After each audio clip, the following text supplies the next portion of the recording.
أعوذ بالله من الشيطان الرجيم. بسم الله الرحمن الرحيم. الحمد لله رب العالمين، والصلاة والسلام على أشرف الخلائق أجمعين، سيدنا وسيد الأولين والآخرين، حبيبنا وحبيب إله العالمين، إمام المرسلين وخاتم النبيين، أبي القاسم المصطفى محمد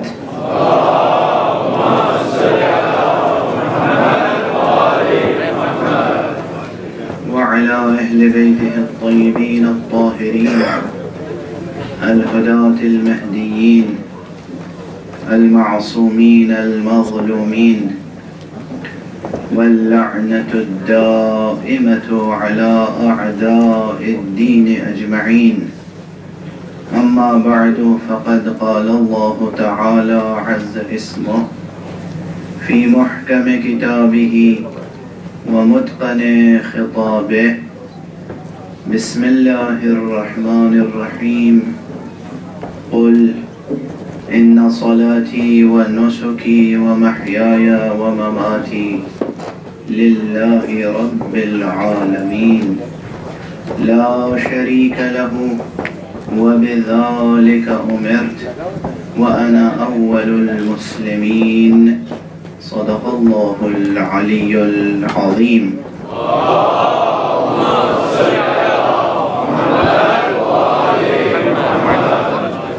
ایک اور بلندر صلوات.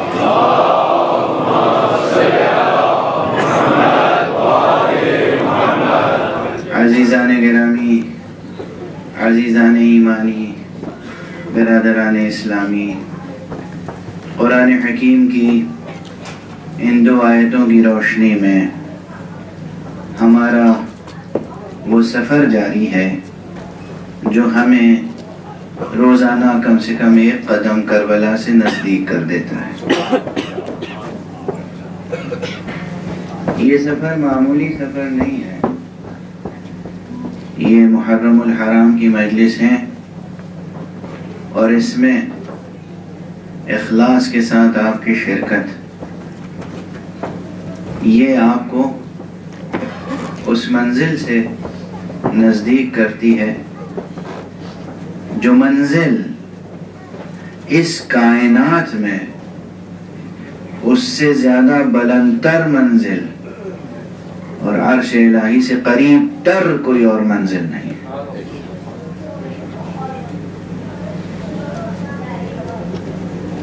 اس عالم ناسوت میں رہتے ہوئے، اس عالم ملک میں رہتے ہوئے ملکوت سے نزدیک ترین کوئی منزل ہے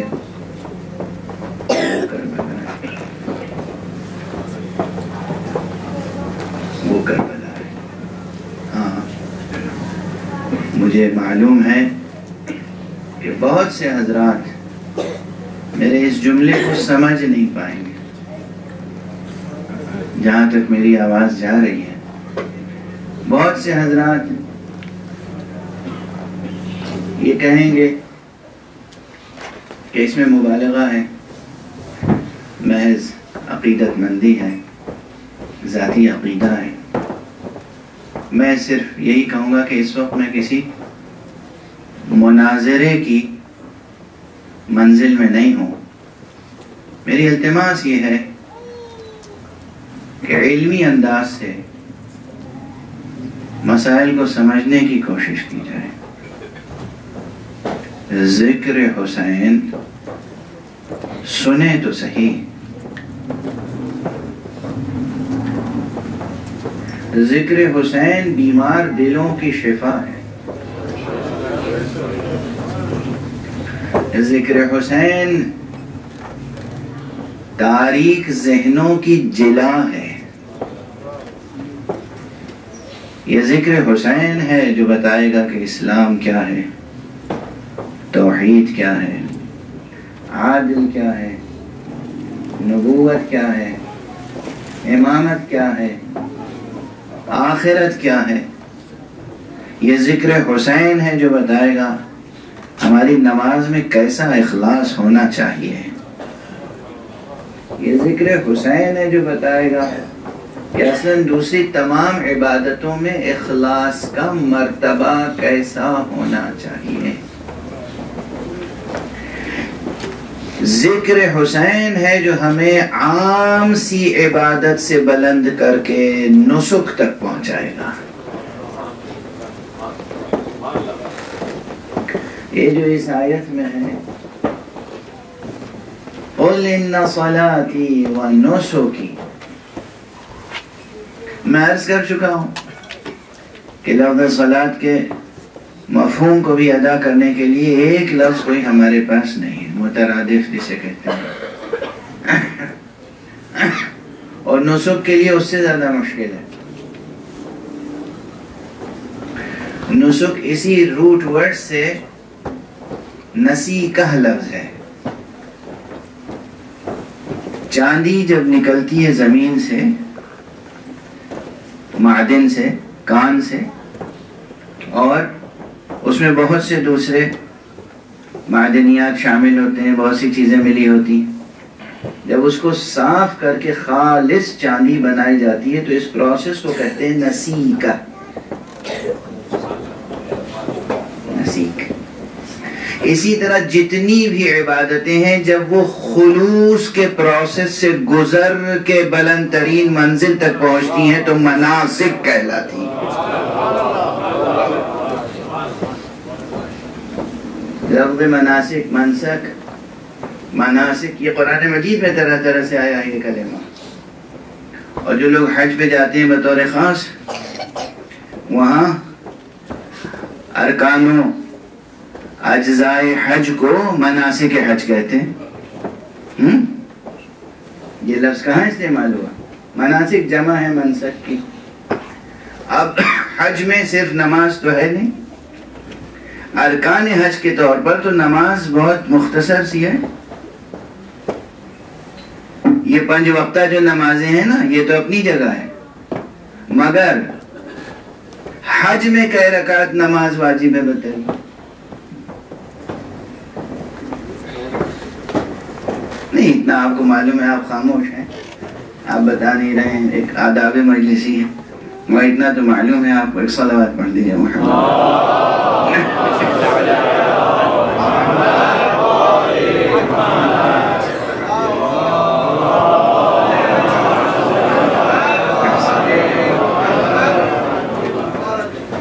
دیکھیے حج میں اور نماز میں بہت سے فرق ہیں.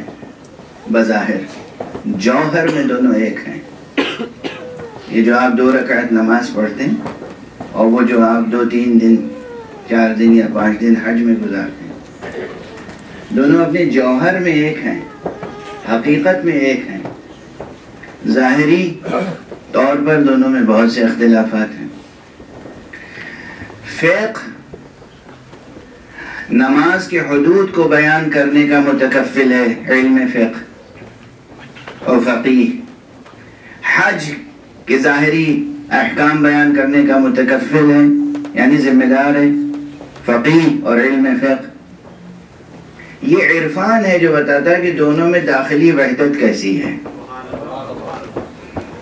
یہ علم عرفان کا دائرہ ہے جو یہ بتاتا ہے کہ نماز میں اور حج میں، نماز میں اور روزے میں، نماز میں اور اعتکاف میں، ان سب میں یہ جتنی عبادتیں ان میں وحدت کا رشتہ ہے. روح ایک ہے، حقیقت ایک ہے، مگر ظاہری شکلیں الگ الگ ہیں. تو بہرحال نماز میں زیادہ تر کچھ کہنا ہے،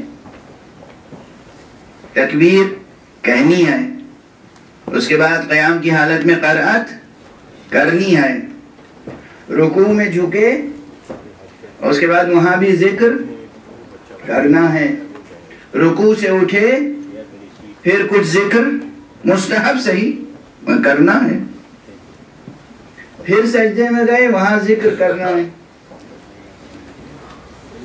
سجدے سے اٹھے تو سجدوں کے درمیان ذکر ہے، استغفار ہے، ثناء الہی ہے، پھر سجدہ ہے، پھر اٹھیں، پھر کھڑے ہوں، ہر حالت میں ذکر ہے، اور زیادہ تر واجب اور اس کے بعد مستحب۔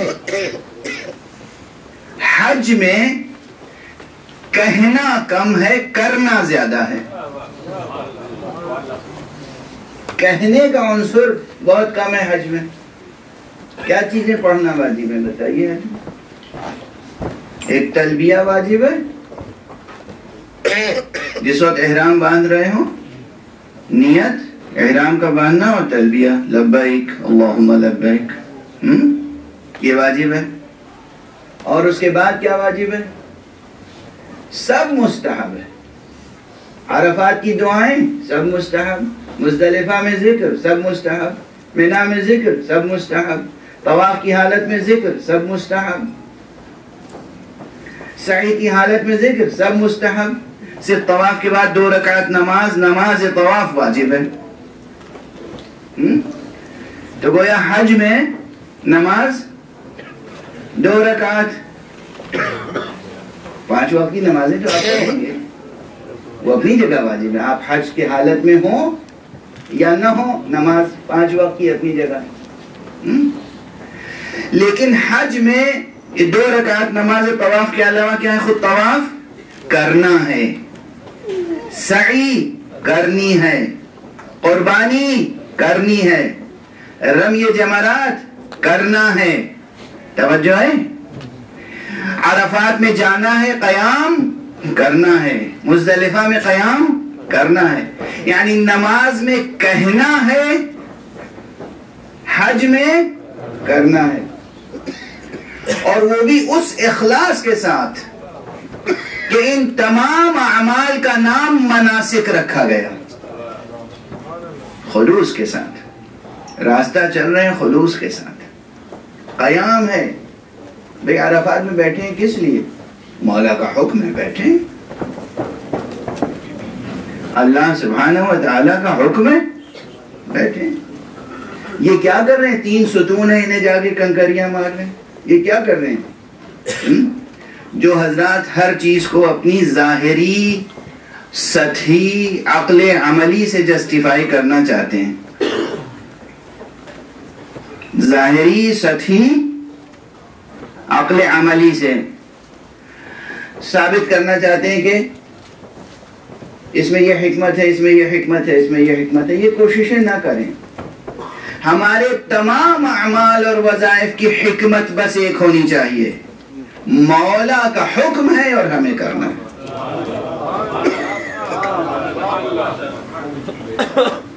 یہ کرنے سے ہمیں کیا فائدہ ہوگا؟ اس کا مطلب اپنے فائدے کے لیے کر رہے ہیں۔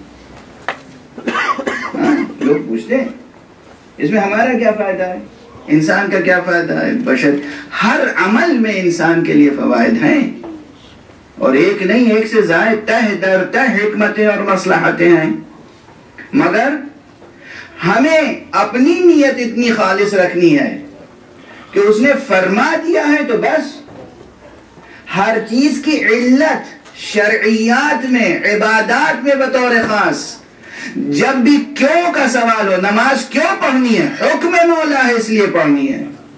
روزہ کیوں رکھنا ہے؟ بہت سے لوگ ہر سال ماہ رمضان المبارک سے پہلے ماشاءاللہ مقالے چھپنا شروع ہو جاتے ہیں، سائنسدانوں نے یہ فائدے بتائے ہیں بھوکے رہنے کے، شوگر کنٹرول ہو جائے گی۔ اے سبحان اللہ، کیا فراست دینی ہے! روزہ رکھنا اس لیے کہ حق سبحانہ و تعالیٰ نے کہا ہے روزہ رکھو، روزہ رکھ رہے ہیں۔ اگر سائنسدان نے واجب کیے ہوتے روزے تو آپ سائنسدان سے پوچھتے کہ روزے کے فوائد کیا ہیں؟ آپ کا بحیثیت مومن، غور کیجئے گا جو عرض کر رہا ہوں، بحیثیت مومن ایمان لائے ہیں نا،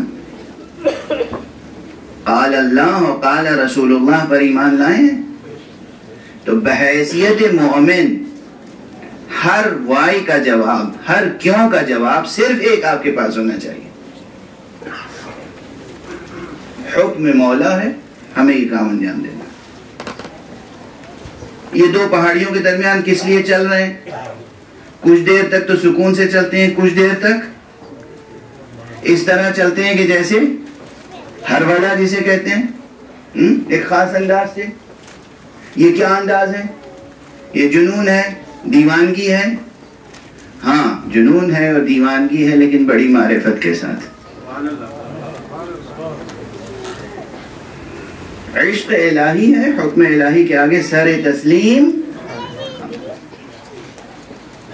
تو یہ 3 دن یا 4 دن یا 5 دن جو حج میں گزارتے ہیں آپ، مناسک حج، اس میں ایک قربانی ہے، لیکن مناسک حج میں احرام باندھنے سے لے کر اور اختتام تک، زیارت وداع تک اور طواف وداع تک، سب ارکان و اجزاء مناسک حج کہلاتے ہیں. اور اس میں تقریباً زندگی کی تمام ایکٹیویٹیز شامل ہو جاتی ہیں. سونا بھی ہے، جاگنا بھی ہے، اور قیام بھی ہے، اور سفر بھی ہے. یہ کہلاتے ہیں مناسک. اس مناسک کے مفہوم کو اور عام کریں. زندگی کا ہر عمل شامل مناسک ہو سکتا ہے، اور اگر یہ مناسک حق سبحانہ و تعالیٰ کے لیے خالصتاً ہوں. یعنی مثلا آپ مجلس میں تشریف لائے ہیں، مجلس میں تشریف لانے کا ہدف و مقصد بس یہی ہو کہ ہم خدا کی خاطر مجلس حسین میں جا رہے ہیں، اور بس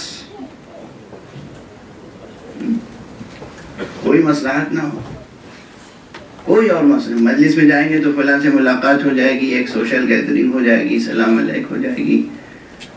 ہم ان کے ہاں مجلس میں نہیں جائیں گے، ان کے ہاں مجلس میں جائیں گے، ان سے ہمارے تعلقات زیادہ ہیں، ان سے ہمارے تعلقات کم. تو آپ ان کی مجلس میں جائیے گا تو تعلقات کے تحت جائیے گا. حسین کی مجلس میں جب جائیے تو خدا کی خاطر جائیے.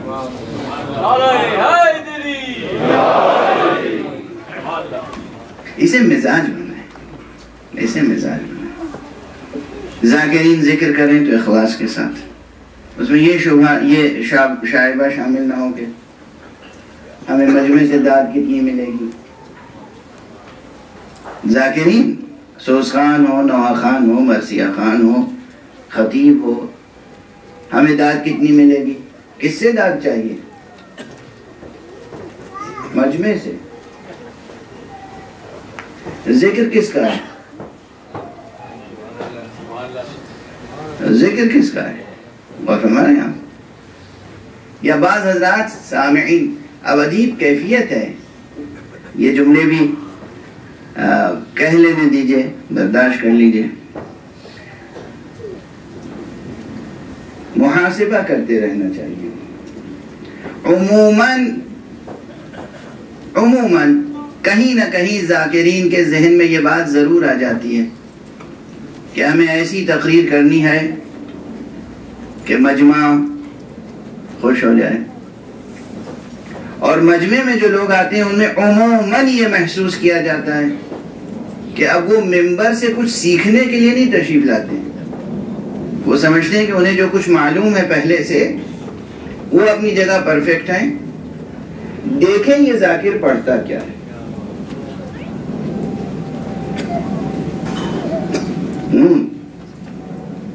یہ ہے کیفیت. دیکھیں یہ ذاکر کیا پڑھتا ہے، دیکھیں یہ کیا بیان کرتے ہیں، کیسا بیان کرتے ہیں. اس کے بعد محاکمہ شروع ہوتا ہے. نہیں یہ تو ٹھیک نہیں پڑھا، یہ تو آج تک ہم نے سنا نہیں تھا، یہ کیسے پڑھ دیا.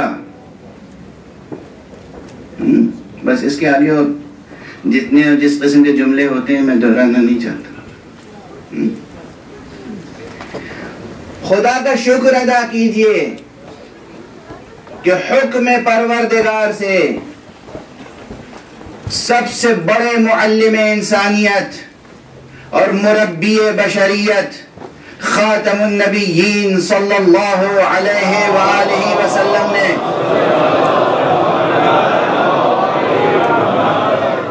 جو سب سے بڑی مستقل اور پائیدار اور لازوال ایک ثقافتی ورثہ چھوڑا ہے، وہ یہ منبر ہے. یہ ممبر جو ہر مسجد میں پایا جاتا ہے، اس ممبر کو ممبر رسول کہتے ہیں نا۔ ممبر رسول تو وہ تھا جو حضور نے بنوایا تھا اور اس پہ خود خطبہ ارشاد فرماتے تھے، تو یہ تو ممبر رسول نہیں ہے۔ جو مسجدوں میں ہے وہ تو ممبر رسول نہیں ہے، پھر یہ کیا ہے؟ یہ اس ممبر رسول کی شبیہ ہے۔ جو لوگ شبیہوں کو برداشت نہیں کرتے ان سے جا کے کہیے کہ ہر مسجد میں ایک شبیہ رکھی ہے۔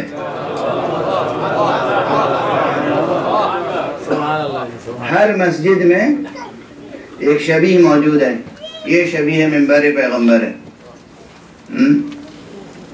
مسجد میں بھی ممبر بنوایا حضور نے، اور صحرا میں قیام کیا تو وہاں بھی ممبر بنوایا۔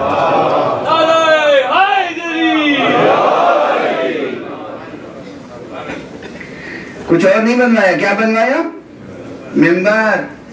اس کے معنی ہے، یاد رکھو وحشیوں، دیوانوں، جاہلوں، نادانوں، انسانوں، اگر تمہیں ویرانوں کو تہذیب کی آماجگاہ بنانا ہے تو ممبر کا سہارا لینا پڑے گا۔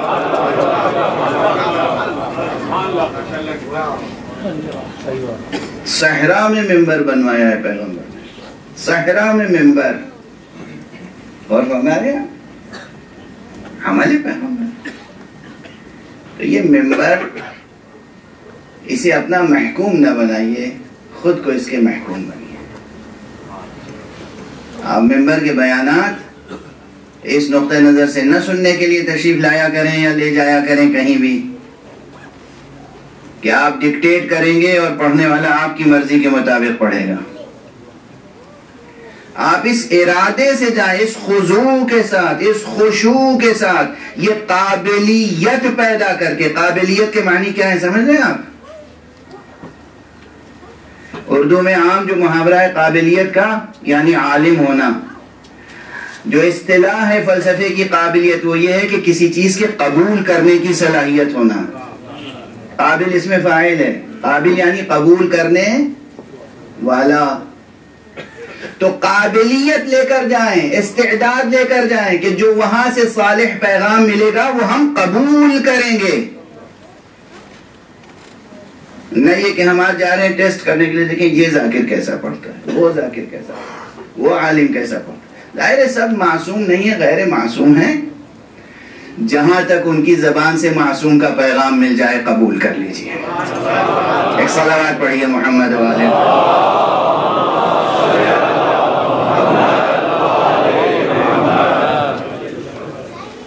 تو یہ مجلسوں میں شرکت بھی، مجلسوں میں بیان بھی اور شرکت بھی اخلاص کے ساتھ۔ اگر یہ اخلاص کے ساتھ ہوگا تو یہ بھی جزء نسک ہے۔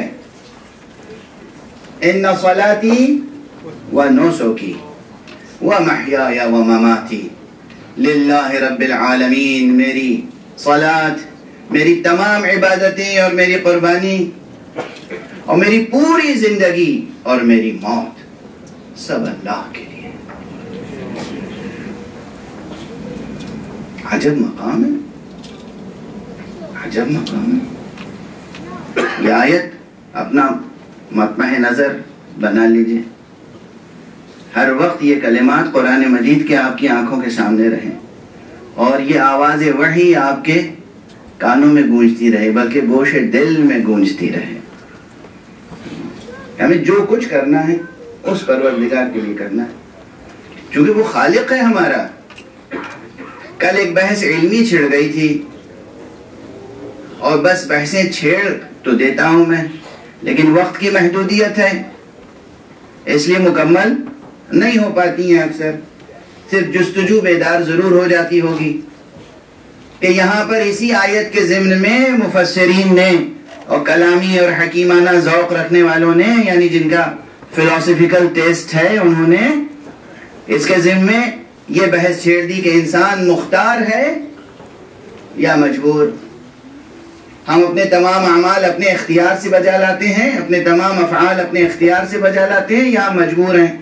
اور جو کچھ بھی ہم بجا لاتے ہیں، یہ فعل جو ہم انجام دیتے ہیں، کوئی بھی فعل، یہ فعل ہمارا ہے یا دراصل یہ تخلیق ہے باری تعالیٰ کی؟ اب ظاہر ہے کہ جن حضرات نے بھی ایک صلوات پڑھتے ہوئے آگے تشریف لے آئے،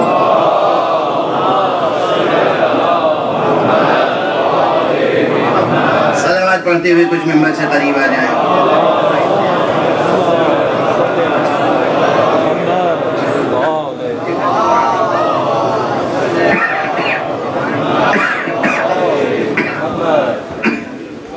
صلوات پڑھتے ہوئے محمد و آل محمد الانصر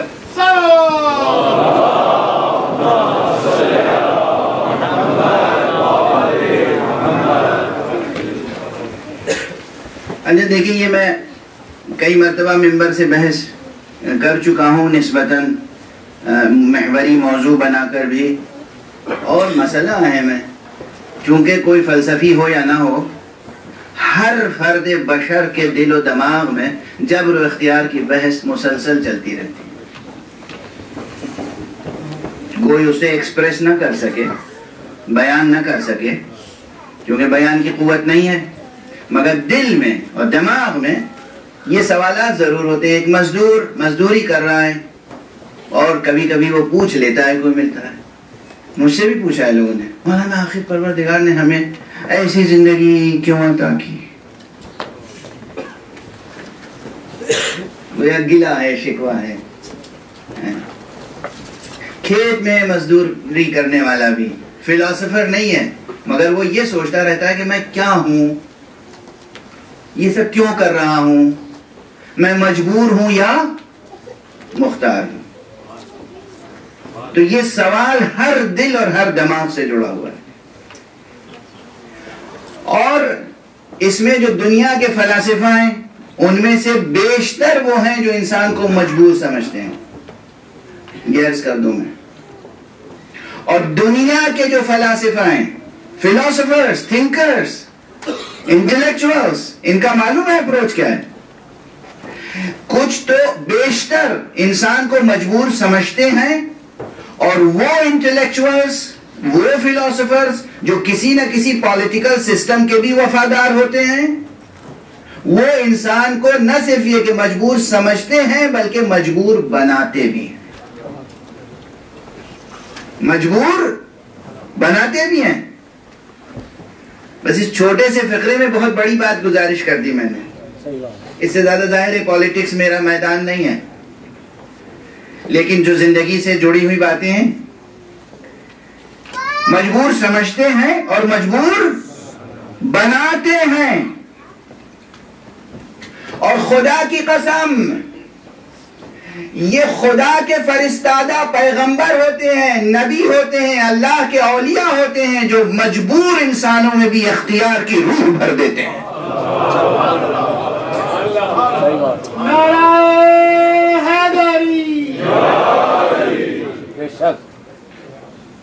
مجبور انسانوں میں بھی اختیار کی روح بھر دیتے ہیں.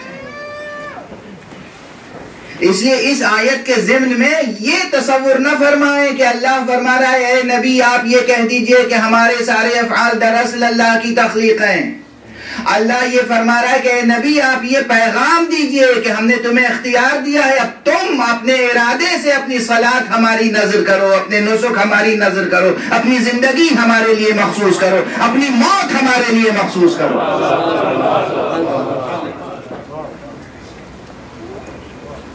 جبر نہیں، اختیار.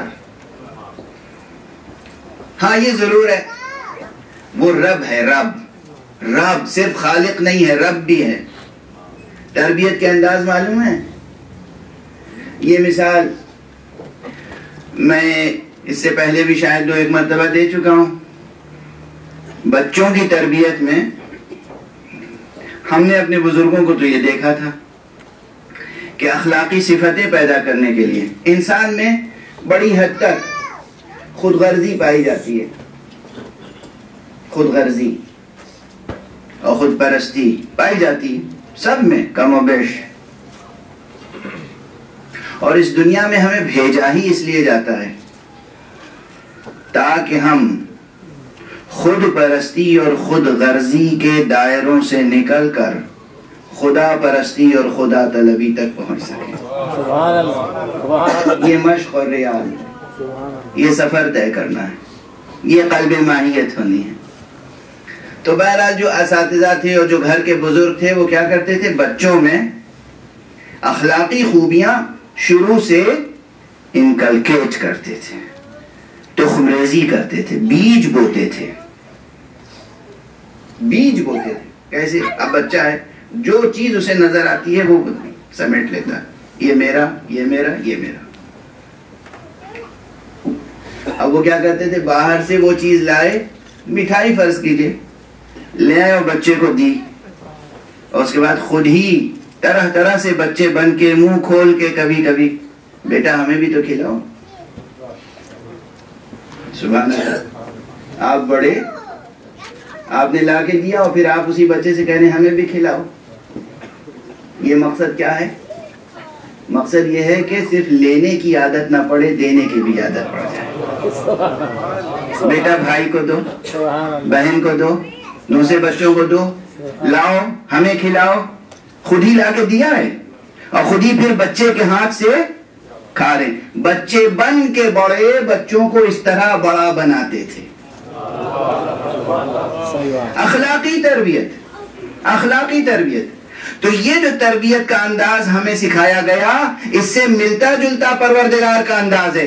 زندگی دیتا ہے پھر کہتا ہے اپنی زندگی ہماری نظر کا. صلوات پڑھ دیجئے محمد علیہ.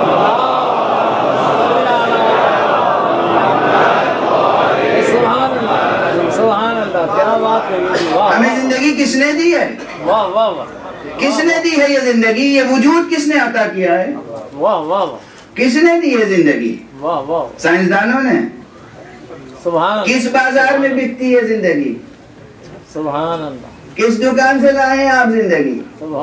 اسی نے زندگی عطا کی ہے اور وہی تعلیم دے رہا ہے کہ ہم نے جو زندگی عطا کی ہے اب ہمیں واپس دو. ہم نے بے طلب دی تھی تمہیں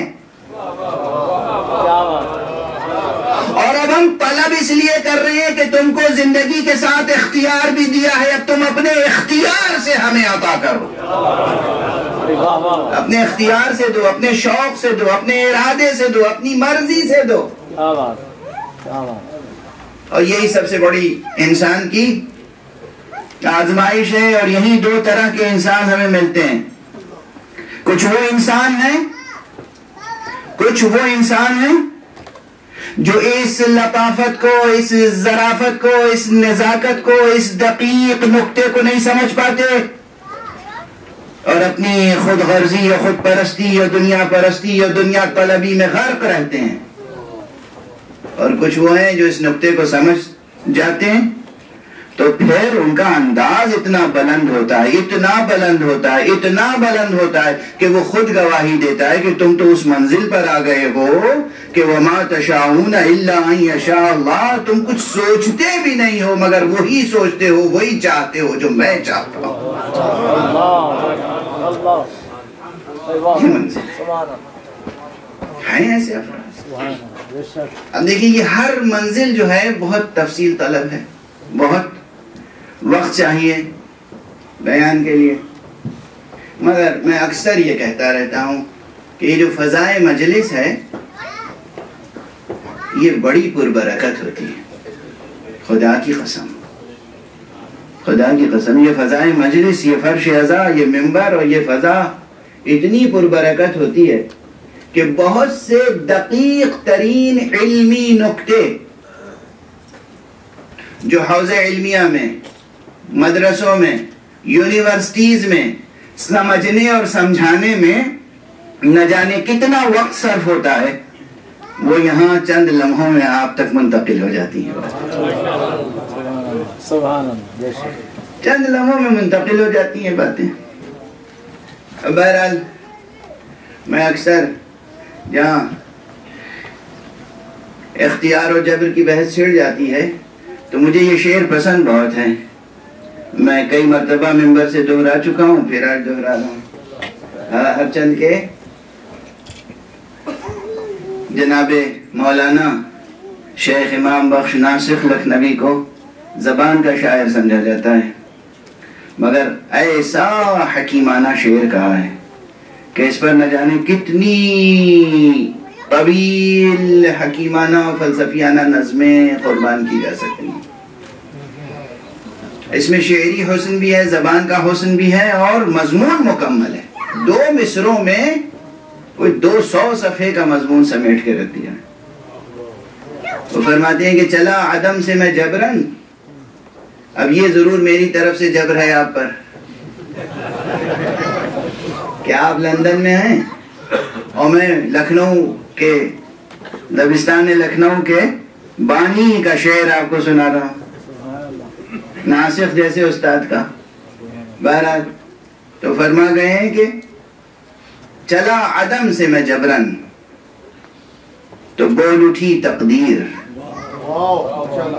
چلا عدم سے میں جبرن تو بول اٹھی تقدیر، بلا میں پڑھنے کو کچھ اختیار لیتا جا۔ بلا میں پڑھنے کو کچھ اختیار لیتا جا۔ واقعاً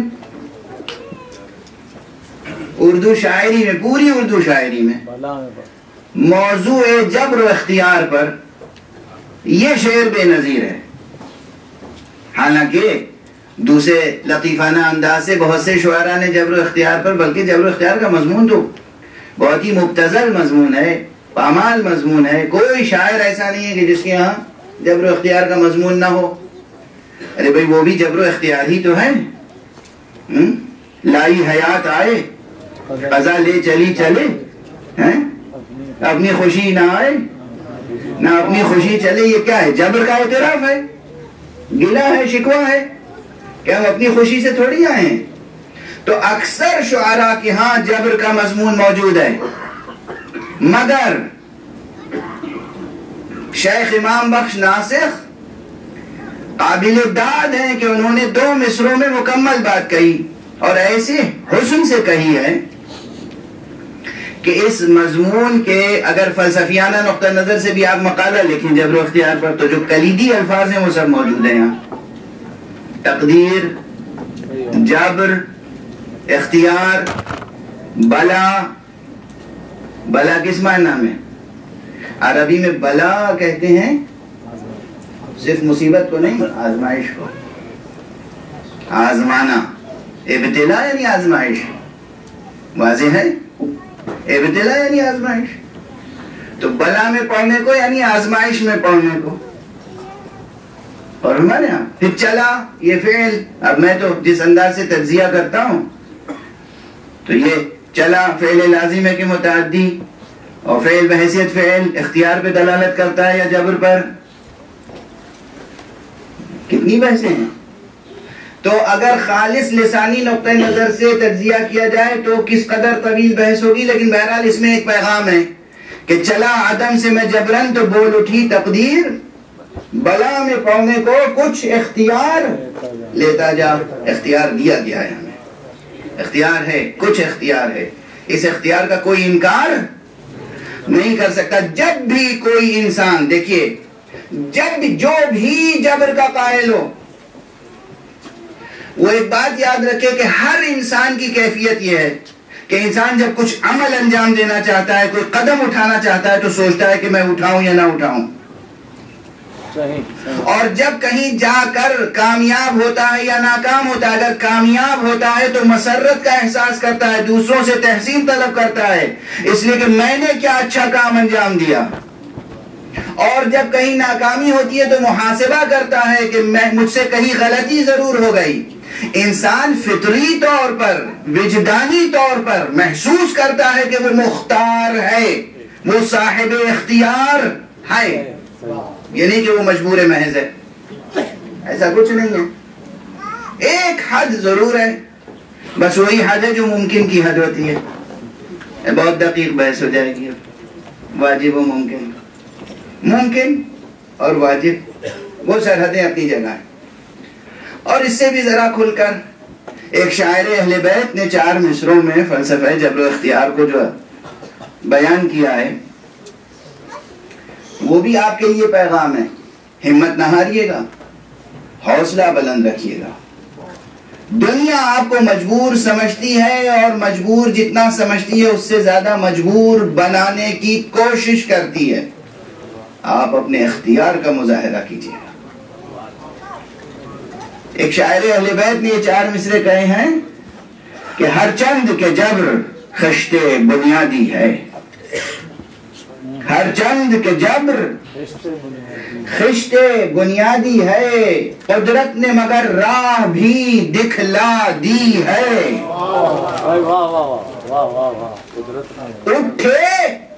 اٹھے تو دو عالم کو مسخر کر لے، اتنی حد زنجیر میں آزادی ہے۔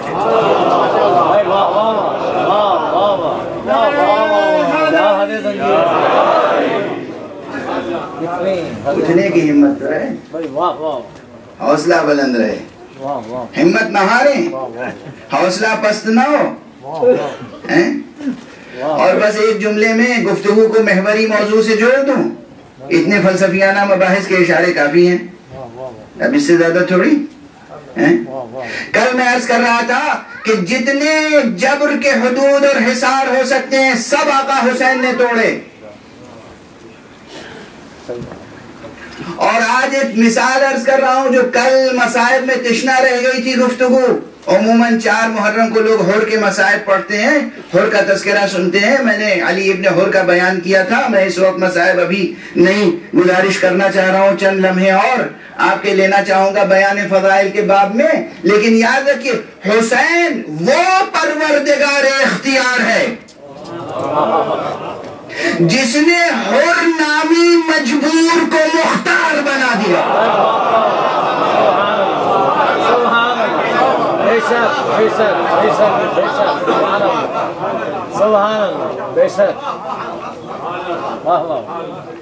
کل میں نے نعرہ تکبیر، اللہ نعرہ رسالت، یا رسول اللہ، نعرہ حیدری، یا صلوات۔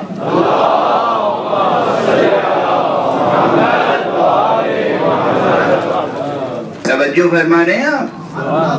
بحث کہاں تک پہنچی؟ اگر بحث صرف سرکار سید الشہداء تک رہے تو آپ کہیں گے حسین نور مجسم، حسین نور کبریا، حسین فرزند زہرا، حسین فرزند مصطفیٰ، حسین فرزند علی، حسین معصوم، حسین حجت خدا، حسین امام برحق۔ ہم حسین تو نہیں بن سکتے۔ یزید ہو وقت کا حکمراں، طاغوتیت کا پرچم بلند ہو رہا ہو، دنیا میں ہر طرح سے ظلم و جبر و ستم ہو رہا ہو، تو ہمارے اندر ممکن نہیں ہے کہ ہم حسین جیسا اقدام کر سکیں اور ہم دنیا کو چھوڑ کے آخرت قبول کر سکیں۔ اگر بات صرف حسین تک رہتی تو عذر موجود تھا، حسین نے حر کو کیسا با اختیار بنا دیا۔ ہم پر اور آپ پر حر نے حجت تمام کر دی۔ صحیح۔ اور حر کی تربیت کس نے کی؟ حسین ابن علی۔ ہاں یہ ضرور ہے، یہ ضرور ہے، یہی اسی کو تو کہتے ہیں معجزہ۔ آپ عجب انداز کے معجزات سننا چاہتے ہیں؟ ایک انسان پیدا کہیں ہوا، کسی کی آغوش میں تربیت پائی، کسی دور دراز شہر میں رہا، اور جناب والا کسی کا ملازم ہے، ظاہر سسٹم کا حصہ تھا نا، اس وقت کے اسٹیبلشمنٹ کا حصہ تھا، اس وقت کے سسٹم کا حصہ تھا۔ حر سرکار ابو عبداللہ کہاں ہے؟ مدینے میں۔ حر کہاں ہے؟ کوفے میں۔ جو ادھر کے آنے والے انسانوں کی تربیت کرنے والے ہوتے ہیں، اور جب وہ ارادہ کر لیں کسی کی تربیت کا تو ایک گھونٹ پانی پلا کے قسمت بدل دیتے ہیں۔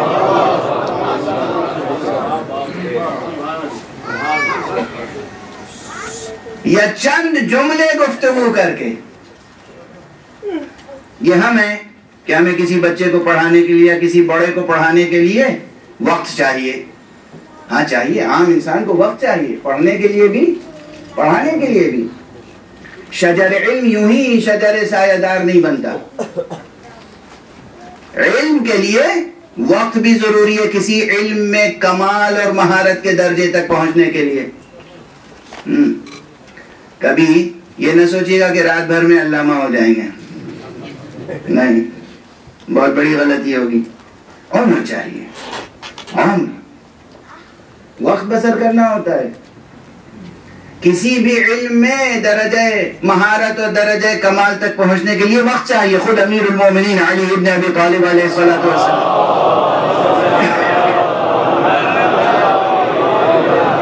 کے ارشادات میں یہ موجود ہے کہ دیکھو، اگر تمہیں علم حاصل کرنا ہے تو وقت دو، وقت، عمر نظر کرو. تو یہ ہمارے لیے ہے. مگر اگر وہ کسی کی قسمت بدلنا چاہیں، وہ تربیت کرنا چاہیں، تو یا تو ایک گھونٹ پانی پلا کے شخصیت بدل جاتی ہے، یا چند فقرے گفتگو کر کے، جس کی مثال زہیر قین ہے. حضرت زہیر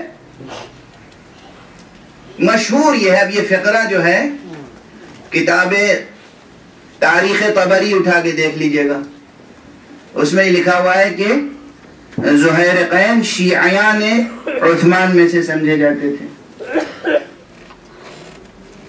عثمانی سمجھے جاتے تھے، یعنی گویا شیعیان علی ابن ابی طالب میں سے نہیں تھے، یا شیعیان علی ابن ابی طالب میں شمار نہیں ہوتے تھے، اور وہ کوفے میں رہتے تھے.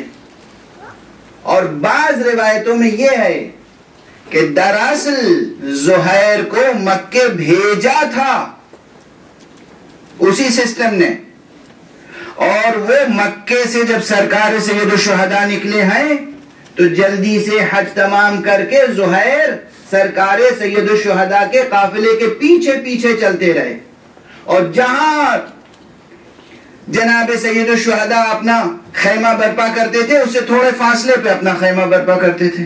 گویا ایک طرح کی نگرانی فرما رہے تھے، نگرانی کر رہے تھے زہیر. لیکن ایک موقع ایسا آیا کہ آقا ابو عبداللہ نے اپنا خادم بھیج دیا، کیا زہیر سے کہو حسین ملنا چاہتے ہیں. اور اب جب زہیر گئے تو بس ایک ملاقات ہی تو تھی، چند جملے کیا کہا حضرت نے اور کیا سنا زہیر نے. یا اب میں کیا عرض کروں کہ عجب نہیں کہ جناب سید الشہداء علیہ الصلوۃ والسلام نے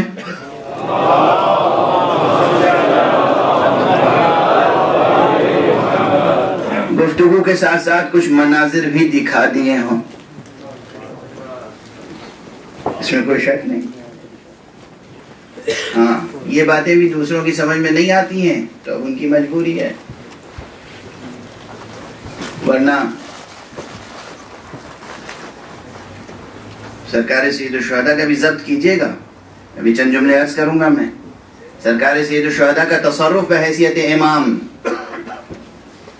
ان کا اختیار، ان کا تصرف کتنا تھا؟ مجبور تھے یا مختار؟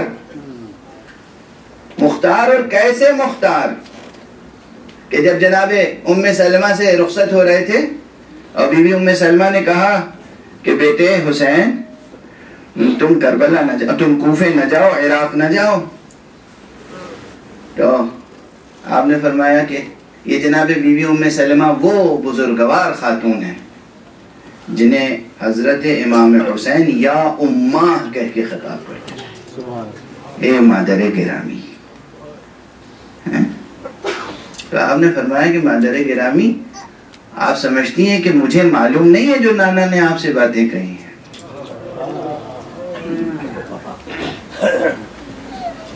اور پھر آپ نے، ظاہر میں پورے جملے نہیں دہرا رہا ہوں ورنہ آپ کی صدائے گریہ بلند ہو جائے گی. صرف معجزے کا جو پہلو ہے وہ یہ کہ آپ نے اشارہ کیا اور تمام زمینیں پست ہوئی، زمین کربلا بلند ہوئی، آپ نے ہاتھ بڑھایا، ایک مٹھی خاک اٹھائی اور جناب بی بی ام سلمہ کو یہ کہہ کر دیا کہ یہ خاک اس خاک کے ساتھ رکھ لیجئے جو نانا دے کر گئے. یہ معجزہ ہے نا. تو جو آقا حسین جناب ام سلمہ کو یہ مناظر دکھا سکتے ہیں، انہوں نے زہیر کو کیا دکھایا ہمیں نہیں معلوم. لیکن بس ہے ملاقات ایک ہے، ایک مختصر سی ملاقات، اور اور زہیر کی شخصیت بدل گئی. ایک مختصر سی گفتگو اور حر کی شخصیت بدل گئی. توجہ ہے؟ اگر معصوم اپنے ارادے کن فیکونی سے کام لے، اللہ اکبر، اللہ اکبر، پھر وہی ہر قدم پر سوچتا ہوں کہ میں نے کیا کہہ دیا، واہ واہ واہ، اور خدا معلوم کون کیا سمجھے گا اور کتنا سمجھے گا اور کتنا اعتراض کرے گا کہ دیکھیے کھلا ہوا شرک، کن فیکونی کا ارادہ تو خدا کے لیے مخصوص ہے. کس نے کہا خدا کے لیے مخصوص ہے؟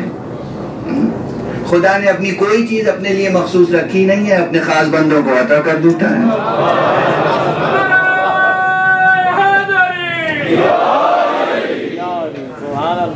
خدا نعوذ باللہ خاکم بدہن خاکم بدہن نقل کفر کفر نواشد. خدا کوئی بخیل ہے؟ خدا مجبور ہے؟ خدا فقیر ہے؟ خدا غنی ہے، غنی علی الاطلاق. خدا جواد ہے، سخی ہے، کریم ہے، عطا کرنے والا ہے. اور کوئی چیز اس کی عظمت اور اس کی بلندی یہی ہے کہ وہ مخلوق کی کسی صفت اور خصوصیت کا محتاج نہیں ہے، اور اپنی ذاتی کوئی صفت اپنے لیے بچا کے نہیں رکھتا، عطا کرتا چلا جاتا. سبحان اللہ. ہاں، دامن طلب ہونا چاہیے، قابلیت ہونی چاہیے. کیا بات ہے، کیا قابلیت. کون سی قابلیت؟ ابھی بتایا تھا نا تھوڑی دیر پہلے، قبول کرنے کی صلاحیت. جو ادھر سے عطا ہو وہ ہم قبول کر سکیں. وہ قابلیت نہیں جو عطا کو روک دے کہ جناب آپ ہی نہیں میں بھی قابل ہوں. وہ قابلیت نہیں. قبول کرنے کی صلاحیت، وہ سب عطا کرتا چلا جاتا ہے. جو کچھ آپ کے پاس ہے کس کی عطا ہے، اور جو کسی کے پاس ہے وہ کس کی عطا ہے. آدم کو علم کس نے دیا؟ موسیٰ کو ہیبت کس نے دی؟ ابراہیم کو خلت کس نے دی؟ جس کو جو کچھ ملا اسی کا عطا کردہ ہے. حضرت سرور کائنات محمد ابن عبداللہ صلی اللہ علیہ وآلہ وسلم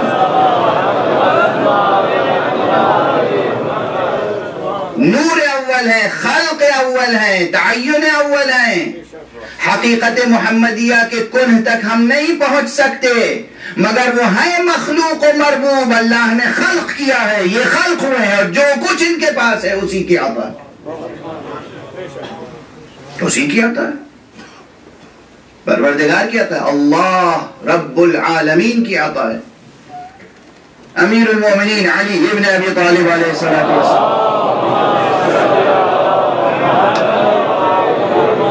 کیا کیا کمالات تھے امیر المومنین میں، کیا کیا کمالات تھے. اب میں کہوں تو آپ کہیں گے کہ آپ عقیدت میں کہہ رہے ہیں، ارادت مندی میں کہہ رہے ہیں، اور حضور اگر گواہی دیں. حضور کا ارشاد ہے کہ جو آدم کو ان کے علم کے ساتھ، نوح کو ان کی عظمتوں کے ساتھ، موسیٰ کو ان کی ہیبت کے ساتھ، عیسیٰ کو ان کے زہد کے ساتھ، خلیل خدا کو ان کی خلت کے ساتھ دیکھنا چاہے وہ علی ابن ابی طالب کو دیکھ لے. کس کی گواہی ہے یہ؟ سبحان اللہ. مسند امام احمد ابن حنبل اٹھا کے دیکھ لیجئے گا، یا اور دوسرے علماء کی کتابیں دیکھ لیجئے گا. میں نہیں عرض کر رہا ہوں، پیغمبر نے فرمایا ہے جو آدم تا عیسیٰ تمام انبیاء کو دیکھنا چاہے ان کے کمالات کے ساتھ، ان کے معجزات کے ساتھ، وہ علی ابن ابی طالب کو دیکھ لے. یہ سب علی ابن ابی طالب میں معجزات و کمالات و فضائل تھے، مگر عطا کس نے کیا تھا؟ خدا نے. یہ اور بات ہے کہ انہوں نے اس آیت کی روشنی میں ان صلاتی و نسکی و محیای و مماتی، جو کچھ ادھر سے ملا تھا اس شان کے ساتھ عطا کیا ہے، اس شان کے ساتھ نظر مولا کیا ہے کہ پیغمبر سے پوچھا جاتا تھا علی کے پاؤں میں تیر پیوست ہے اور بہت تکلیف محسوس کر رہے ہیں، صلاتی صلاتی صلاتی، مقام دیکھیے گا. علی کی نماز کہ علی کے پاؤں میں تیر پیوست ہے، نکالا نہیں جا رہا ہے، کہا ٹھہر جاؤ، جب علی تکبیرۃ الاحرام کہیں نماز میں مشغول ہو جائیں تو تیر نکال لینا، علی کو خبر بھی نہیں ہوگی۔ نعرہ حیدری،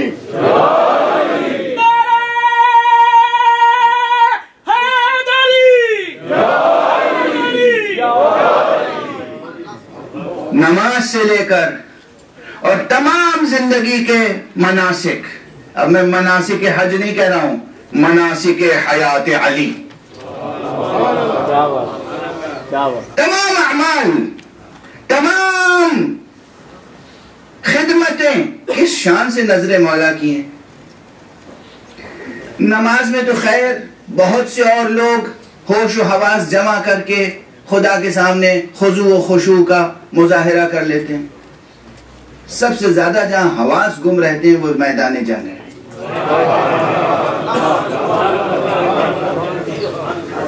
علی وہ ہے کہ مصلی عبادت، محراب نماز سے لے کر اور میدان جنگ تک یکساں الہیت کی شان ہے علی میں۔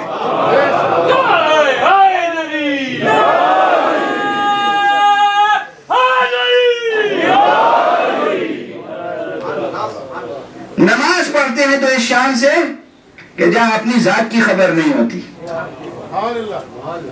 اپنے جسم سے بے خبر، اپنے جسد سے بے پرواہ، حق سبحانہ و تعالیٰ کے تصور میں مستغرق، فنا فی اللہ فنا فی اللہ اور بقا باللہ کی اصطلاحیں تصوف کی کتابوں میں لکھنا آسان ہے، پیکر میں ڈھال کے علی نے دکھایا۔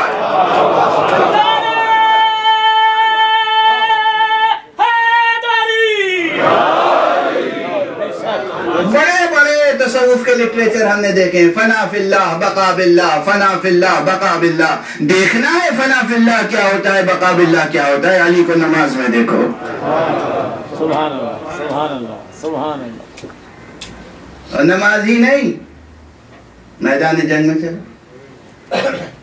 ابھی آج کل تو گھر گھر مولانا روم کا تذکرہ عام ہو گیا ہے، رومی، اور رومی کے بہانے سے پتہ نہیں کیسی تعلیمات آپ تک پہنچ رہی ہیں۔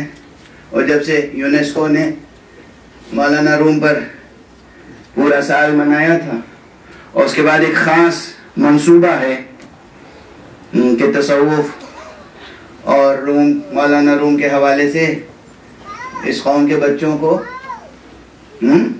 ایک خاص انداز پر ڈھالا جائے، لیکن انہی مولانا روم کو پڑھیے، مولانا روم نے ایک خاص کیفیت کے ساتھ اس واقعے کو نقل کیا ہے۔ جنگ خندق میں علی ابن ابی طالب جب تشریف لے گئے، اب یہ بہرحال میں عموماً جنگیں کم پڑھتا ہوں اور جنگ پڑھنے کا وقت بالکل نہیں رہ گیا، لیکن بس ماحول کا حوالہ دے دوں، ذہن تازہ ہو جائے آپ کا۔ جنگ میں یوں ہی انسان میں غیظ و غضب ہوتا ہے، لیکن جب ماحول ایسا ہو کہ غصے میں اور اضافہ ہو جائے تو پھر انسان کچھ نہیں سوچتا، بس یہ سوچتا ہے کہ ہمیں دشمن کو قتل کرنا ہے۔ یاد ہے میری شجاعت کی تعریف غالباً پہلی مجلس میں کی تھی، پہلی یا دوسری مجلس میں۔ شیر شجاع نہیں ہوتا، یہ انسان ہے جو شجاع ہوتا ہے۔ شیر درندہ ہوتا ہے، شیر کے سامنے جو آتا ہے وہ چیر پھاڑ کے رکھ دیتا ہے۔ یہ انسان ہے جو دشمن کے سامنے اٹھی ہوئی تلوار کو بھی روک لیتا ہے۔ تلوار بے اختیار مار دینا شجاعت کا کمال نہیں ہے، تلوار کو روک لینا شجاعت کا کمال ہے۔ یاد ہے نا؟ اور وہ بھی کس کس انداز میں، کہاں کا لوگ عموماً، معاف فرمائیے گا میں یہ جملہ کہہ رہا ہوں آقا امیر المومنین علیہ السلام کی عظمتوں کے پیش نظر، ورنہ کسی کی توہین مقصود نہیں ہے، عموماً لوگ شجاعت امیر المومنین کا جو بیان کرتے ہیں وہ نہایت سطحی اور ناقص، اس لیے کہ صرف وہ مناظر دکھاتے ہیں جہاں جہاں علی نے تلوار چلائی ہے۔ یہ تو شجاعت کا ابتدائی مظاہرہ ہوتا ہے، وہ مناظر دکھاؤ جہاں جہاں علی نے تلوار روکی ہے۔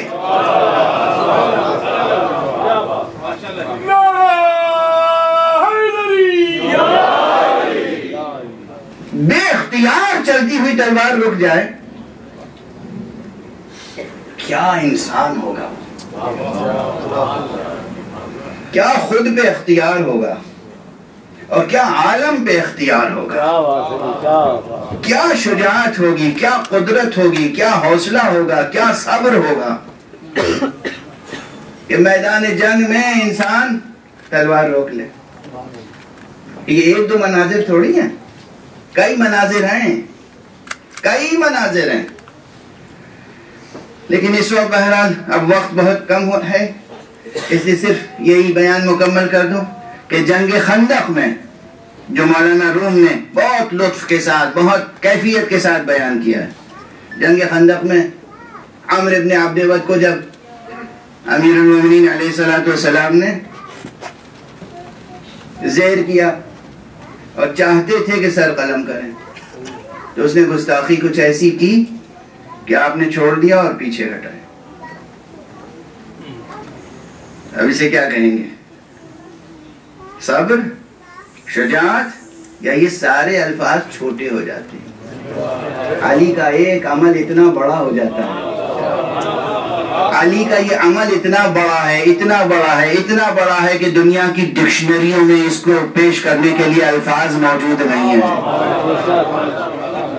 جب ہم یہ محسوس کر رہے ہیں کہ امیر المومنین کا یہ ایک عمل، یہ ایک ادا اس قدر عظیم ہے کہ اس کی تعبیر کے لیے، اس کے بیان کرنے کے لیے لغت میں الفاظ نہیں ہیں، تب تو پیغمبر نے کہا تھا ضربت علی یوم الخندق افضل من عبادت الثقلین، علی کی ایک ضربت روز خندق ثقلین کی عبادت سے بڑھ کر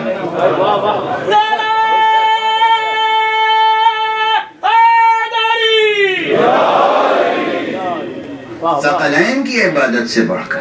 اور کون کہہ رہا ہے؟ حضور فرما رہے ہیں۔ جس کا دل چاہے حضور کو کہہ دے کہ آپ مبالغہ فرما رہے ہیں، غلو کر رہے ہیں۔ نعوذ باللہ نستجیر باللہ، حضور کا ارشاد ہے۔ بس اب یہ کیوں ہٹ گئے تھے پیچھے؟ کیوں ہٹ گئے تھے؟ ان صلاتی ونسکی ومحیایا ومماتی للہ رب العالمین، میری نماز اسی کے لیے ہے، میرے تمام اعمال اسی کے لیے، میری تمام عبادتیں اس کے لیے، میری قربانیاں اس کے لیے، میری زندگی اس کے لیے، تو میری جنگ بھی اس کے لیے، میری صلح بھی اس کے لیے۔ میں تیرا سر قلم کروں گا تو صرف بخاطر خدا، اگر میرا غصہ شامل ہو جائے گا تو تلوار روک لوں گا۔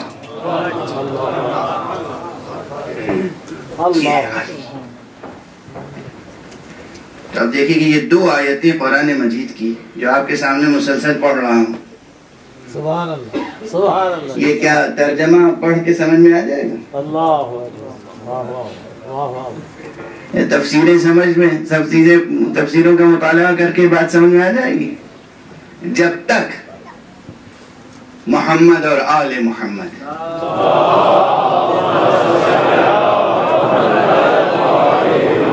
علی اور آل علی، حسین اور آل حسین، فاطمہ اور آل فاطمہ، ابو طالب اور آل ابو طالب، جب تک ان کے یہ تابناک چہرے اور یہ تابناک سیرتیں سامنے نہ ہو، اس وقت تک بات سمجھ میں نہیں آئے گی کہ کس طرح پوری زندگی نظر مولا کی جاتی ہے اور کس طرح موت نظر مولا کی جاتی ہے۔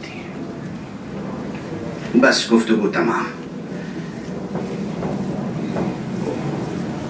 آج 5 محرم ہے،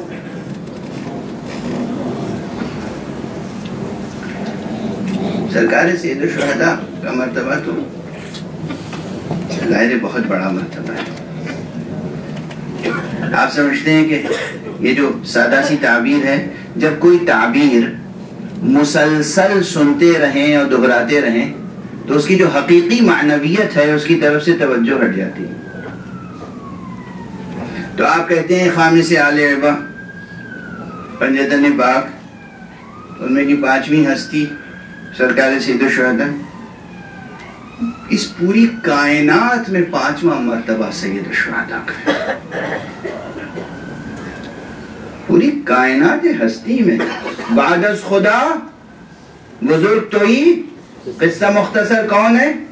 مصطفیٰ. بچوں کی طرح سبق دہرانے. مصطفیٰ صلی اللہ علیہ وآلہ وسلم کے بعد کس کا رتبہ ہے؟ امیر المومنین علی ابن ابی طالب.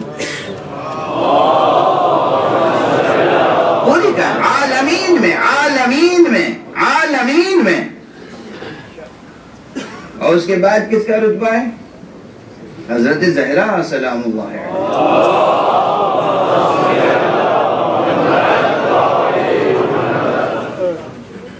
اسے سمجھیں کہ یہ جو پنجتن پاک کا تصور کیا ہے، خامس آل با کا تصور کیا ہے. اب آپ سوچیں کہ غالب نے کیوں کہا تھا، پھر دہراؤں. غالب معمولی شاعر ہے، سادہ سے انداز میں کیا کہہ جاتا ہے.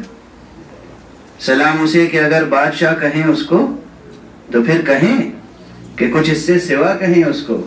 نہ بادشاہ نہ سلطان، یہ کیا ستائش ہے، کہو کہ خامس آل عبا کہیں اس کو.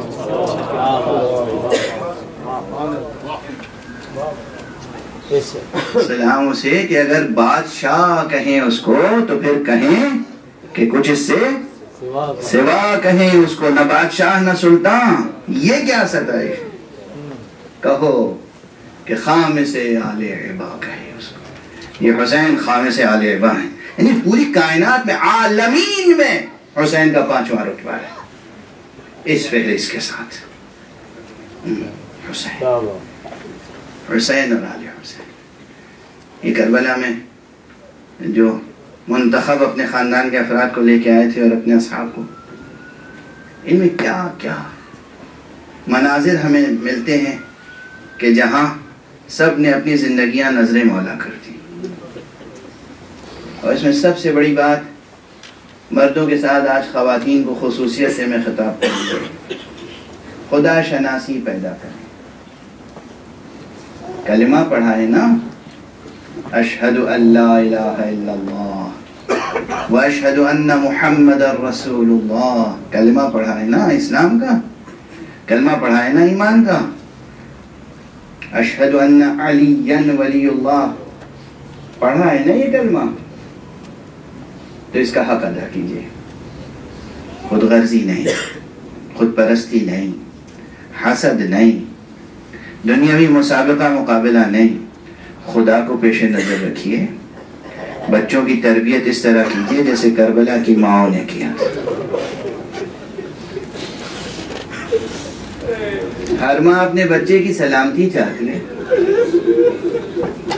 اور چاہنا بھی چاہیے، مگر جب بات نظر مولا کرنے کی آ جائے تو پوری شجاعت کے ساتھ، پورے صبر کے ساتھ، پورے استقامت کے ساتھ. یعنی کربلا کی ہر ماں اپنے بچے کو مرنے کے لیے تیار کر رہی تھی.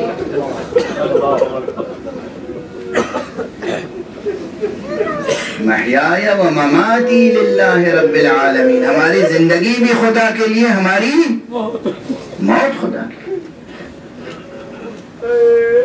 کوئی ماں یہ نہیں بتا رہی تھی اپنے بچے کو، اپنے بیٹے کو، بیٹا دیکھو کل اگر جنگ چھڑ جائے تو اپنی سواری کا گھوڑا تیار رکھنا، اور جہاں تک ممکن ہو سکے دیکھو فلاں گاؤں قریب ہے یا فلاں قبیلہ قریب ہے یا کوفہ قریب ہے، بچ کے چلے جانا، زندگی بچا لے. نہیں بیٹا، کل جان دینا ہے، کل قربان ہونا ہے. آقا حسین سے ہمیں شرمندگی نہ ہو، اور حسین کی ماں فاطمہ زہرا سے ہمیں شرمندگی نہ ہو. اجرکم علی اللہ. خدا آپ کو کسی غم میں نہ رلائے سوائے غم سید الشہداء کے، سوائے غم آل عبا کے اور کسی کا غم آپ کو نہ رلائے. ہاں وقت کم ہوتا ہے، مطالب بہت زیادہ ہیں. ایک خاص انداز سے لوگ مسائل پڑھتے آئے ہیں اور میں خود کو بھی قصوروار سمجھتا ہوں. اتنی عمر ہو گئی ایک خاص انداز سے بس پڑھتا چلا آ رہا ہوں. ابھی کربلا کی تفسیر مکمل نہیں ہوئی ہے، ابھی بہت سے پہلو ہیں جو بیان نہیں ہوئے ہیں، اور اگر بیان کروں تو آپ کہیں گے کہ یہ تو ہم پہلی بار سن رہے ہیں. خدا کی قسم کربلا کی تاریخ بہت ناقص لکھی گئی. حسین اور اہل بیت حسین اور اصحاب حسین کے پورے کارنامے ہم تک نہیں آئے ہیں ابھی. اور اسی لیے میں نے کہیں یہ جملہ لکھا ہے کہ تاریخ اس سلسلہ روز و شب کی طرح جتنی تاریخ ہے، جتنی تابناک ہے، روشن ہے، اتنی ہی تاریخ بھی ہے۔ جیسے دن روشن ہوتا ہے اور رات تاریخ ہوتی ہے، ایسے ہی سلسلہ روز و شب کی یہ جو تاریخ ہے نا، یہ جتنی روشن ہے اتنی ہی تاریخ بھی ہے۔ جتنا ذکر معصوموں کا ہم تک پہنچ گیا بس یہ روشنی ہے تاریخ کی، باقی تو سب تاریخی ہی تاریخی ہے۔ اور کتنا ذکر نہیں پہنچا، بہت ہے جو نہیں پہنچا۔ ایک خاص تہذیب، ایک خاص ڈسپلن، جسے پابند، جس کو فالو کیا ہے، جس کو برتا ہے اصحاب حسین اور اہل بیت حسین نے۔ یہ جنگ معمولی جنگ نہیں ہے، چند ساعتوں کی جنگ نہیں ہے۔ آپ صرف یہ دیکھیں کہ جب تک اصحاب زندہ رہے، بنی ہاشم میں سے کسی ایک فرد تک ایک تیر نہیں پہنچنے دیا اصحاب نے۔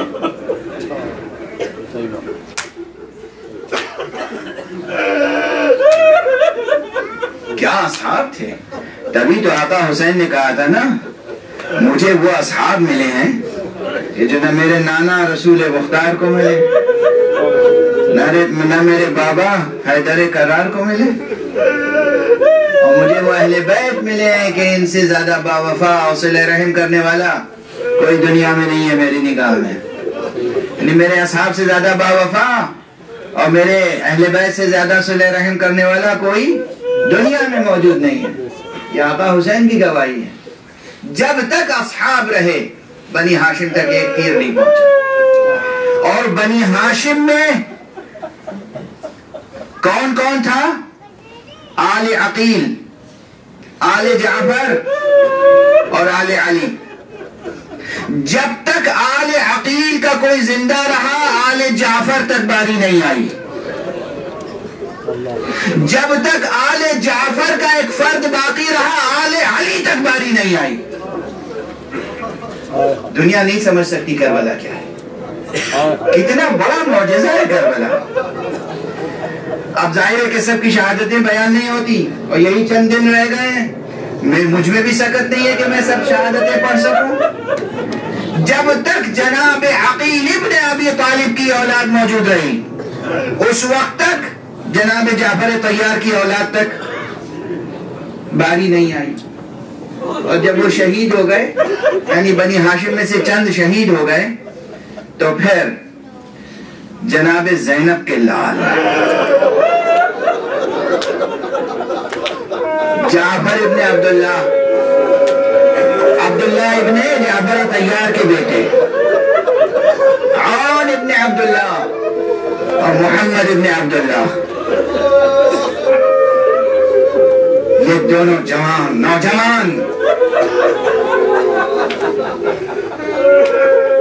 محاورتاً انہیں بچہ کہا جاتا ہے، محاورتاً اس لیے کہ بچے جتنے بھی بڑے ہو جائیں ماں باپ کی نظر میں تو بچے ہی رہتے ہیں۔ 18 برس کا جوان یا 20 برس کا جوان بچہ کہلاتا ہے، ہوتا ہی ہے ماں باپ کے لیے بچہ۔ لیکن یہ عون و محمد دونوں جناب قاسم سے بڑے تھے عمر میں۔ اب بالکل بالتعین میں عمر تو نہیں اس وقت مقرر کرنا چاہتا اور بیان کرنا چاہتا، وہ کتابی مسئلہ ہے۔ جناب عون اور جناب محمد دونوں جناب زینب کے بیٹے ہیں۔ وہ اختلاف ذہن سے نکال دیجئے کہ ایک بیٹا بی بی کا تھا اور ایک بیٹا کسی اور کا تھا، یہ دونوں بیٹے زینب کے بیٹے ہیں۔ اور زینب نے دونوں بیٹوں کو مرنے کے لیے آمادہ کیا ہے۔ پہلے محمد آئے۔ اب یہ واقعہ، یہ روایت شاید نہ سنی ہوگی آپ نے، تو آج سن لیجئے۔ پہلے محمد آئے، ماموں سے اجازت لی، ماموں نے پہلے اجازت نہیں دی، مگر پھر مجبور ہوئے اجازت دی۔ محمد گئے میدان جنگ میں، رجس خانی کی، خوب جہاد کیا، خوب جہاد کیا۔ جہاد کرتے کرتے ایک شقی نے پیچھے سے آ کر سر مبارک پہ وار کیا۔ محمد زخمی ہوئے، شہید ہوئے، زمین پر آئے اور آواز دی مامو جان میرا آخری سلام۔ بس اب یہاں پر یہ روایت ہے جو عرض کرنا چاہ رہا ہوں۔ جب بھی کوئی صحابی تہذیب کربلا جیسی جنگ میں تہذیب اور امام کا رتبہ اور اذن کی حقیقت جب بھی کوئی صحابی یا کوئی اہل بیت کا فرد جاتا تھا میدان میں، پہلے اذن لیتا تھا پھر جاتا تھا۔ آقا اجازت ہے، آقا اذن ہے، توجہ ہے۔ محمد جناب زینب کے فرزند جناب عبداللہ ابن جعفر طیار کے فرزند محمد اجازت لے کے گئے، اور جب عون نے دیکھا کہ محمد شہید ہو گئے تو عون سے بھائی کی شہادت برداشت نہیں ہوئی۔ عون محمد کے قاتل کے پیچھے گئے اور ایک کاری وار کیا، اس قاتل کو قتل کر دیا۔ اس کے بعد فوراً پلٹ کے آئے، ماموں کے پاؤں پہ سر رکھ دیا۔ آقا مجھے معاف کیجئے گا، آپ کی اجازت کے بغیر، آپ کی اجازت کے بغیر میں نے ایک اقدام کیا ہے، مجھے معاف کیجئے اور آپ اذن عطا کیجئے، اجازت دیجئے کہ جا کر شہید ہو جاؤں۔ کیا تہذیب ہے، کیا تہذیب ہے، کیا امام وقت کا مرتبہ ہے، کیا امامت کی معرفت ہے، کیا ولایت کی معرفت ہے۔ آقا نے سینے سے لگا کے گریہ کرنا شروع کیا، خوب گریہ کیا، اور اس کے بعد عون کو بھی اجازت دی۔ عون میدان میں گئے اور پھر نئے سرے سے جنگ کی، خوب جنگ کی۔ جنگوں کی تفصیلات جن علماء نے لکھی ہیں وہ میرے نزدیک قابل غور ہے۔ اب بہت سے حضرات نہیں پڑھتے ہیں وہ چیزیں، مگر میں عرض کر رہا ہوں وہ قابل غور ہیں۔ آپ یہ نہ سوچئے گا کہ اس میں کوئی مبالغہ ہے۔ خوب جنگ کی، کئی سوار قتل کیے، بہت سے پیادوں کو قتل کیا، پیادے جو لڑنے آئے تھے، اور اس کے بعد عون بھی شہید ہو گئے۔ بس یہاں پر میں ایک روایت جو میں نے سب سے پہلی بار اپنے برادر معظم پروردگار ان کا سایہ عاطفت ہمیشہ ہمیشہ سلامت رکھے، جو اس مرکز اور اس مسجد کے بانی ہیں، جناب حجت الاسلام والمسلمین علامہ سید ذوالقدر رضوی صاحب تشریف فرمائے۔ سب سے پہلے یہ روایت میں نے ان سے سنی تھی اور اس لیے آج دہرا رہا ہوں آپ کے سامنے کہ جناب عون اور جناب محمد دونوں شہید ہیں۔ آقا حسین میدان میں آئے، محمد کا لاشا اٹھایا، خیمے میں لے کے آئے۔ عون کا لاشا اٹھایا، خیمے میں لے کے آئے۔ خیمے کا عالم کیا ہے؟ خیمے کا عالم یہ ہے کہ جب بھی بنی ہاشم میں سے کسی کا لاشا آتا تھا تو آگے آگے زینب ہوتی تھی۔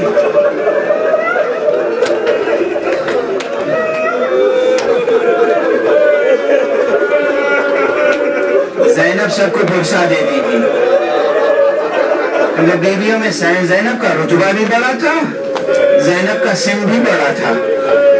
بی بی زینب کی ولادت عہد پیغمبر کی ہے، بی بی کا سن بھی بڑا تھا، بی بی کا رتبہ بھی بڑا تھا۔ بی بی سب سے پہلے آتی تھی اور سب سوگواروں کو پرسا دیتی تھی، سب کو تسلی دیتی تھی، خود سوگوار بن کے ماتم کرتی تھی۔ اور زینب تو وہ ہے جس نے صرف بنی ہاشم کے شہیدوں کو نہیں، اصحاب کا ماتم کیا ہے۔ مگر جب عون و محمد کے لاشیں آئے تو زینب نظر نہیں آئی۔ اسے کہتے ہیں نظر مولا کرنا۔ اور آقا حسین نے کیا کیا؟ ایک طرف عون کا لاشا، ایک طرف محمد کا لاشا، خود درمیان میں لیٹ گئے۔ کبھی ایک کروٹ لیتے تھے، ایک بیٹے کو سینے سے لگاتے تھے، پیار کرتے تھے، کبھی دوسری طرف سینے سے لگاتے تھے۔